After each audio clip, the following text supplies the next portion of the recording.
എല്ലാവരും ഇവിടെ തന്നെ നിൽക്കുന്നുണ്ടെങ്കിൽ അതിനർത്ഥം എന്താണെന്ന് എനിക്ക് ബോധ്യപ്പെടുന്നുണ്ട്. ഞാൻ നെഞ്ചിൽ കൈവച്ച് പറയുന്നു, എന്നാൽ ആ വിധം ഈ നാടിന്റെ താല്പര്യങ്ങൾക്ക് നിങ്ങളെ ഇവിടെ ഉറച്ചു നിൽക്കുമെന്നുള്ള വാക്ക് ഇവിടെ പറയാൻ ആഗ്രഹിക്കുന്നു.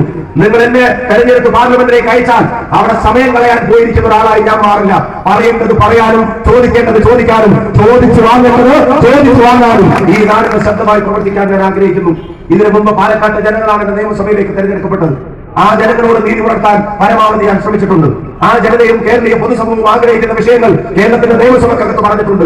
പറയേണ്ടത് പറയാനുള്ള ആർജവം പൊതുപ്രവർത്തനം എന്ന നിലക്ക് നിങ്ങൾ എനിക്ക് ഉണ്ടാക്കി തന്നിട്ടുണ്ട്. അതുകൊണ്ട് തന്നെ നിങ്ങൾക്ക് എന്നെ വിശ്വസിക്കാം.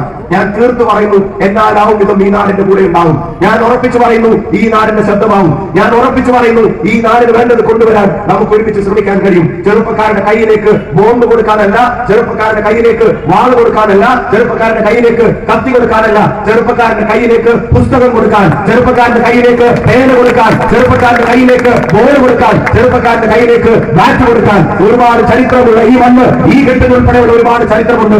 ഈ നാടിന്റെ മഹത്തായ ചരിത്രവും ഈ നാടിന്റെ ഭാവിയും തമ്മിലുള്ള ഒരു പാലമായി പ്രവർത്തിക്കാൻ എനിക്കൊരു അവസരം നൽകണമെന്ന് ഇവിടുത്തെ മുഴുവൻ ജനാധിപത്യ വിശ്വാസികളോടും വിനീതമായി അഭ്യർത്ഥിച്ചുകൊണ്ട് എനിക്ക് വോട്ട് ചെയ്തതിന്റെ പേരിലോ എനിക്ക് വേണ്ടി ഒരു വോട്ട് ചോദിച്ചു